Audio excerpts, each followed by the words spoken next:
Jangan lupa like and subrek ya guys. Selamat mendengarkan. Belakangan ini, tentara bayaran semakin sering muncul di sekitar tempat ini. Duduk di samping Xiaoyan, Yao Lao sepertinya berkomentar sembarangan. Sedikit kaget, mata Xiaoyan perlahan menyipit.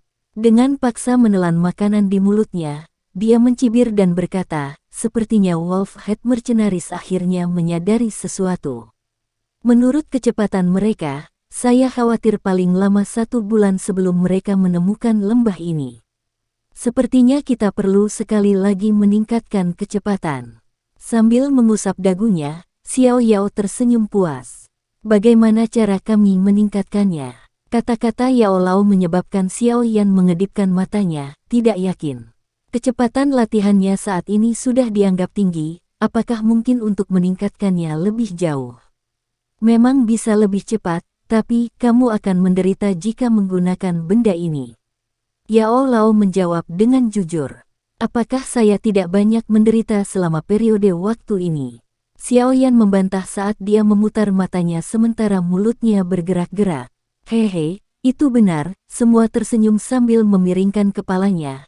Yao Lao mengeluarkan cincin penyimpanan Xiaoyan sebelum dengan santai mengeluarkan lebih dari 10 botol giok bening dari dalam. Botol giok diisi dengan sejenis cairan merah yang kental seperti darah segar.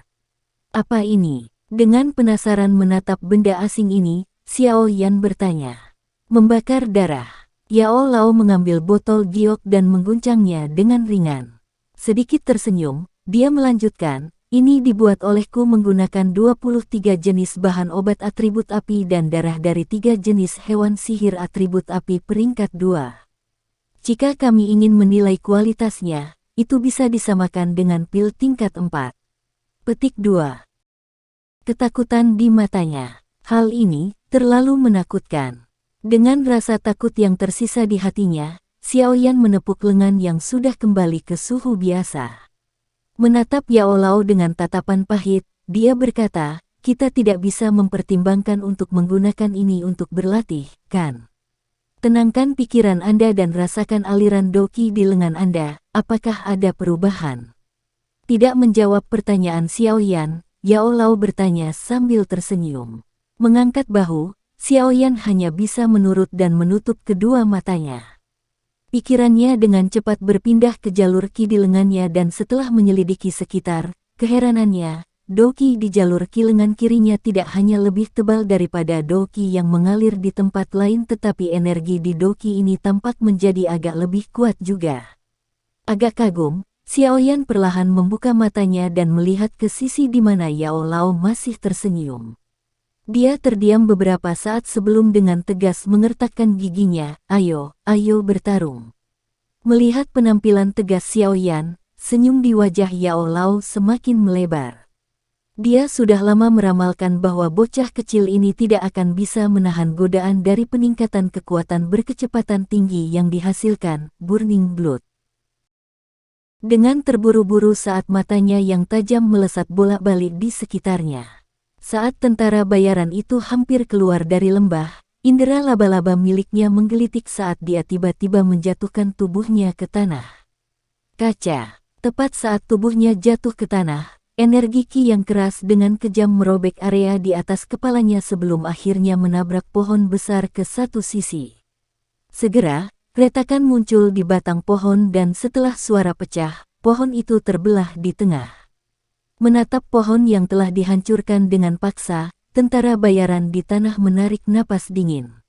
Untuk menciptakan kekuatan destruktif semacam ini, berapa banyak kekuatan yang dibutuhkan? Saat keterkejutan melintas dan berlalu dari pikirannya, tentara bayaran ini tiba-tiba meletakkan telapak tangannya di tanah, sosoknya menjadi mirip dengan kadal rumah.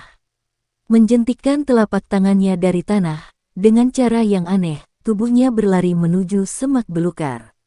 Tentara bayaran yang melarikan diri sangat puas dengan gerakannya ini, teknik perayapan kadal huang tinggi ini telah membantunya melarikan diri dari rahang kematian berkali-kali. Dari apa yang dia ketahui, di antara mereka yang berada di tingkat doze, hanya ada sedikit orang yang bisa menghentikannya saat dia melarikan diri melalui hutan.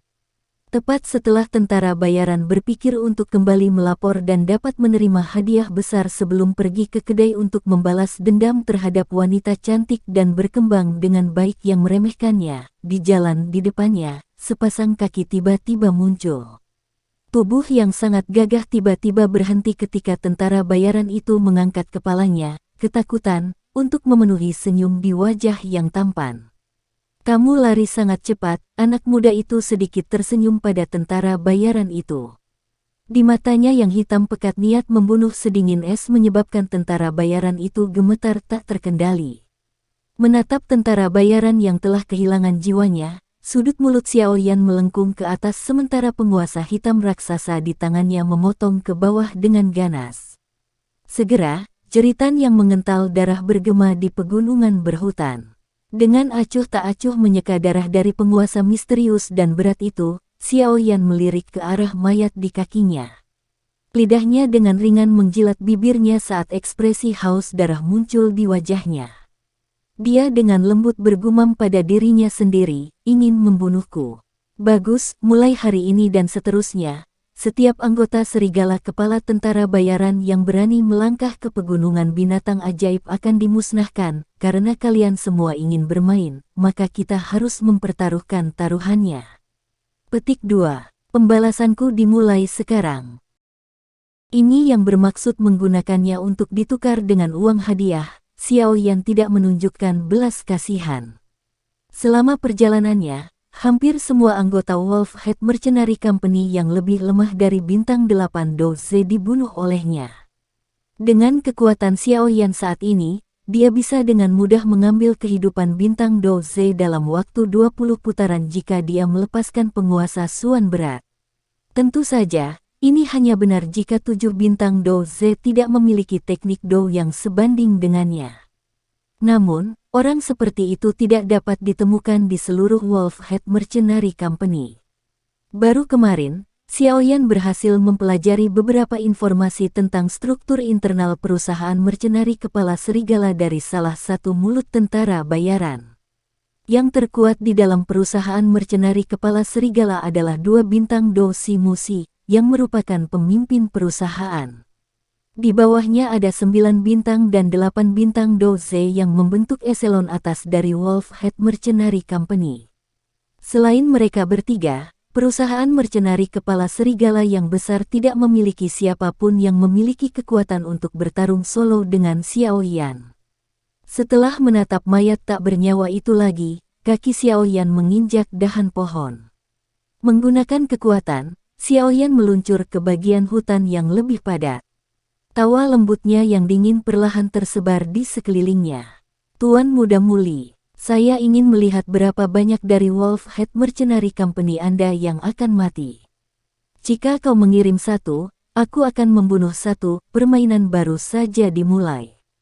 Petik 2. Bajingan, pergi dan mati. Di dalam aula yang luas, Musi dengan marah berteriak setelah mendengar berita bahwa bawahannya berulang kali membawanya. Dalam amarahnya, dia menghancurkan cangkir teh di tangannya. Melihat Musi yang marah, semua eselon atas dari perusahaan mercenary kepala serigala di aula terdiam. Tak satu pun dari mereka yang berani memprovokasi dia saat ini. Hanya dalam 2 hari, kami telah kehilangan 15 anggota penting kami. Jika ini berkepanjangan, akankah ada orang yang tersisa di perusahaan mercenary Wolf Head kita? Musi mendesis setelah melepaskan beberapa napas yang tidak teratur. Semua orang kehilangan kata-kata saat mereka saling menatap. Orang yang melakukan ini pasti Xiao Yan. Dia menguatkan dirinya dan berkata setelah menatap aula yang sunyi dan batuk kering. Bukankah kamu mengatakan bahwa kekuatannya hampir sama dengan milikmu? Mengapa 3 bintang 7 Dozes yang kami kirimkan semuanya mati di tangannya? Musi membanting telapak tangannya di atas meja saat dia dengan marah menuntut. Muli tersenyum pahit saat dia menjawab tanpa daya, 3 bulan lalu, pria itu tidak lebih kuat dariku bahkan setelah mengungkapkan kekuatan tersembunyinya. Jika tidak, dia tidak akan dipermalukan di dalam gua oleh orang-orang yang saya bawa bersamaku. Petik 2. Beberapa alasan, dia merasakan perasaan tidak nyaman di dalam dirinya. He Meng berbeda dari anggota perusahaan lainnya, jika sayangnya dia mati di tangan Xiao Yan, perusahaan mercenari kepala serigala akan menerima pukulan telak. Suruh orang itu datang dan mencariku begitu dia kembali. Meninggalkan kalimat yang dipenuhi dengan amarah yang kental, Musi berbalik dan meninggalkan aula tempat Gumaman meletus. Sebuah tenda besar didirikan di hutan di bawah sinar bulan bersama dengan sepasang api kuning pucat, muncul sangat menonjol di kegelapan malam. Berdiri di atas pohon dan bersandar di cabang, Xiao Yan dengan ringan mengunyah sepotong rumput hijau di mulutnya. Rasa pahit yang samar perlahan menyebar ke seluruh mulutnya. Di bawah naungan dahan pohon, Xiao Yan, yang berdiri di atas pohon, dapat melihat dengan jelas lokasi perkemahan di bawahnya. Ada sekitar 15 tentara bayaran di perkemahan dengan kebanyakan dari mereka memiliki kekuatan bintang 5 doze. Di dalam tenda di tengah perkemahan ada doze bintang 8. Dia adalah target Xiao Yan. Dikatakan juga bahwa dia adalah pemimpin perusahaan ketiga dari perusahaan mercenari kepala serigala. Dengan kekuatan Xiao Yan saat ini, dia memiliki peluang bagus jika dia bertarung 1 lawan 1 melawan bintang doze 8. Namun, ini hanya terjadi jika tidak ada asisten. Dari kelihatannya, dia harus melenyapkan semua tentara bayaran lainnya sebelum dia bisa membunuh bintang 8 doze. Xiao Yan mengatupkan alisnya saat dia mengamati perkemahan yang dijaga ketat. Dia tidak bergerak apapun dan sebaliknya, dia diam-diam menunggu kesempatan. Bulan sabit menggantung tinggi di langit dan daratan benar-benar sunyi. Setelah menunggu beberapa saat, angin samar tiba-tiba terbentuk di udara dan bertiup melintasi hutan, menyebabkan pepohonan bergemerisik saat lewat. Senyum samar terbentuk di wajah Xiao Yan saat dia merasakan angin bertiup. Dia menjentikkan jarinya dengan ringan, mendorong sekantong bubuk obat muncul di tangannya. Bubuk obat ini adalah apa yang diberikan dokter peri kecil padanya ketika mereka berpisah. Kekosongan yang disebabkan oleh bubuk ini adalah sesuatu yang dibutuhkan Xiao Yan. Xiao Yan tersenyum sambil melemparkan sekantong bedak di tangannya. Dia akan mengambil tindakan ketika dia melihat 2 penjaga dari tenda perlahan menuju ke arahnya. Apakah saya telah ditemukan? Dengan cemberut, Xiao Yan menyusutkan tubuhnya ke dalam bayang-bayang saat dia menatap 2 penjaga yang mendekatinya. Pada saat yang sama, doki di tubuhnya mulai mengalir. Saat kedua tentara bayaran itu tiba di pohon di bawah Xiao Yan, mereka tiba-tiba berhenti. Pasangan itu melirik sekilas ke sekitarnya sebelum buang air. Xiao Yan menghela nafas lega saat melihat tindakan mereka. Di dalam hatinya, dia mencaci tanpa suara. Sialan, cewek itu terlalu genit. Bagian bawahnya yang besar membuatku ingin mendorongnya ke tanah dan membawanya. Salah satu tentara bayaran melampiaskan kata-kata kotor saat pasangan itu buang air. Pelankan suaramu. Cewek itu adalah pemimpin perusahaan ketiga. Jika Anda berani melakukan sesuatu padanya, pemimpin perusahaan ketiga akan mengusir Anda untuk memberi makan serigala. Tentara bayaran lainnya dengan hati-hati mengingatkan. Dia barang kotor. Saya bahkan telah melihat pemimpin perusahaan kedua mengambilnya terakhir kali tetapi tampaknya dia tidak berani memberitahu pemimpin perusahaan ketiga tentang hal ini. Haha, lupakan saja. Lebih baik tidak mengatakan omong kosong. Kalau tidak, orang yang menderita adalah prajurit berpangkat rendah seperti kita. Ayo pergi. Setelah selesai, tentara bayaran di kiri adalah yang pertama berbalik. Sosok hitam tiba-tiba melintas di depannya. Sebelum dia sempat bereaksi, rasa sakit yang luar biasa muncul dari tenggorokannya. Setelah itu, kesadarannya menjadi kabur. Ayo pergi. Tentara bayaran lainnya memulai sebelum berbalik. Ketika dia melihat ruang di belakangnya kosong, dia menjadi tercengang. Dia tidak memiliki kesempatan untuk berbicara ketika tenggorokannya terasa dingin. Setelah itu, segalanya menjadi gelap di sekelilingnya. Xiao Yan diam-diam membawa kedua mayat itu ke dalam hutan lebat sebelum naik ke puncak pohon sekali lagi. Dia mengamati perkemahan di bawahnya dan menyebarkan bubuk obat dari tangannya. Di bawah penutup malam, bubuk obat terbawa angin dan diam-diam melayang ke perkemahan. Para tentara bayaran di sekitar perkemahan perlahan-lahan ambruk di bawah pengaruh bubuk obat. Dalam sekejap, perkemahan besar itu menjadi sunyi senyap. Xiao Yan terdiam sesaat sambil menatap perkemahan yang tenang. Akhirnya, dia melompat dari pohon dan berjalan ke dalam perkemahan sambil memegang pedang yang dia ambil dari salah satu tentara bayaran. Dengan pedangnya, Xiao Yan berhasil melewati beberapa tenda kosong. Sesaat kemudian, dia sampai di tengah perkemahan dan berdiri di luar tenda terbesar. Di bawah cahaya api di dalam tenda, dua tubuh saling terkait. Sudut bibir Xiao Yan dengan dingin terangkat saat dia mendengar erangan keduanya dipancarkan dari tenda. Dikenal karena pertahanannya yang kuat. Tidak mungkin kamu bisa menerobos pertahananku dengan mengandalkan kekuatanmu sendiri. Sambil tertawa dingin, tinju Hemeng menegang. Di lengannya, warna putih mengerikan mulai muncul. Kaki Hemeng sekali lagi menginjak tanah tetapi kecepatannya saat ini secara drastis lebih cepat dari kecepatan sebelumnya. Tekanan angin yang disebabkan oleh kecepatan ganas baru ini menyebabkan tenda berguncang. Dengan tenang menghadapi angin kencang yang masuk, tubuh Xiao Yan hanya bergerak sedikit ke samping saat kepalan tangan dengan kekuatan besar melayang di wajahnya. Kaki Xiao Yan dengan ringan meluncur di tanah saat dia muncul di belakang Hemeng seperti hantu. Sebagai gantinya, tinjunya yang menahan Doki dengan keras menghantam leher Hemeng.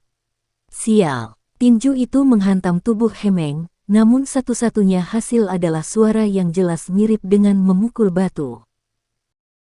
Tangan Xiao Yan. Dengan bantuan tolakan yang diciptakan oleh ledakan itu, Xiao Yan dengan cepat mundur. Mencoba kabur. Melihat Xiao Yan yang buru-buru mundur, Hemeng dengan dingin tertawa. Dia melangkah maju dan menyusul Xiao Yan. Dia membungkukkan tubuhnya dan seperti macan tutul yang merayap, menerkam ke arah Xiao Yan. Pergi dan mati. Sambil menyeringai jahat, tinju Hemeng sekali lagi dengan marah menghantam kepala Xiao Yan ke bawah. Melihat situasi yang tidak dapat dihindari ini, alis Xiao Yan berkerut erat. Doki di dalam tubuhnya mulai mengalir dengan cepat, lalu dia mengangkat kedua tinjunya dan mencegat pukulan mematikan itu. Bang! Suara yang dalam namun teredam meledak di dalam tenda. Hembusan angin kencang yang diciptakan oleh benturan dua kekuatan besar itu mengikis lapisan tanah di mana kedua pria itu bersentuhan. Kamu berani menghadapi seranganku secara langsung. Nyah. Melihat bahwa Xiao Yan memilih untuk menerima serangannya secara langsung, kekejaman melintas di mata Hemeng. Semua doki di dalam dirinya mengalir di dalam nadinya dan meledak. Kekuatan yang sangat besar menyebabkan wajah Xiao Yan menjadi putih saat erangan lemah keluar dari tenggorokannya. Langkah kakinya dengan cepat terhuyung ke belakang, berhenti hanya ketika dia mencapai tepi tenda. Saya tidak menyangka bahwa Anda akan mampu menahan serangan langsung dari saya. Kamu sering melatih tubuhmu, bukan? Melihat bahwa Xiao Yan tampaknya hanya menerima sedikit luka, Hemeng tidak bisa membantu tetapi berkata dengan kaget. Perlu dicatat bahwa kesulitan yang harus ditanggung seseorang untuk melatih tubuh adalah sesuatu yang hanya melatih doki tidak dapat dibandingkan. Mengamati tubuh lembut Xiao Yan, sulit bagi Hemeng untuk membayangkan bahwa yang pertama adalah seseorang yang melatih tubuhnya. Sepertinya tanpa menghilangkan batasan, mengalahkan Doze bintang 8 masih sedikit sulit. Menggosok dadanya yang sedikit tersedak, Xiao Yan tiba-tiba bergumam pelan dan menghela nafas. Mendengar gumaman Xiao Yan, alis Hemeng berkerut dan dia mulai mencibir dengan dingin. Menghela nafas sambil menggelengkan kepalanya, Xiao Yan, di depan Hemeng, perlahan-lahan melepaskan penggaris berat dari punggungnya dan melemparkannya ke samping. Bang! Secara kebetulan, ada sebongkah batu keras tempat sang penguasa berat mendarat dan tanpa kejutan, batu ini menjadi debu di bawah beban mengerikan sang penguasa berat. Dengan dingin menatap tumpukan bubuk putih, murid Hemeng menyusut menjadi seukuran lubang jarum dan sepotong ketakutan perlahan naik dari dalam hati dan pikirannya. Bocah kecil ini, dia bertarung sambil membawa senjata seberat itu. Menghirup udara dingin, Hemeng menatap pemuda itu lagi dan ada pertimbangan dan kejutan ekstra di matanya. Mengabaikan perubahan di mata pihak lain, Xiaoyan dengan nyaman meregangkan tubuhnya. Doki yang melonjak di tubuhnya membuatnya merasa seolah-olah dia penuh energi. Saya minta maaf. Saya baru saja melakukan pemanasan. Mengangkat wajahnya, Xiaoyan memiliki sedikit permintaan maaf di wajahnya sebelum tubuhnya tiba-tiba melintas ke depan. Gambar di depannya melintas dan sementara Hemeng masih tidak bisa bereaksi, suara lembut pemuda itu perlahan mencapai telinganya. Ini akhirnya, Kapten ketiga Wolfhead Mercenary Company. Sekian dulu ya guys. Terima kasih sudah mendengarkan, bye-bye.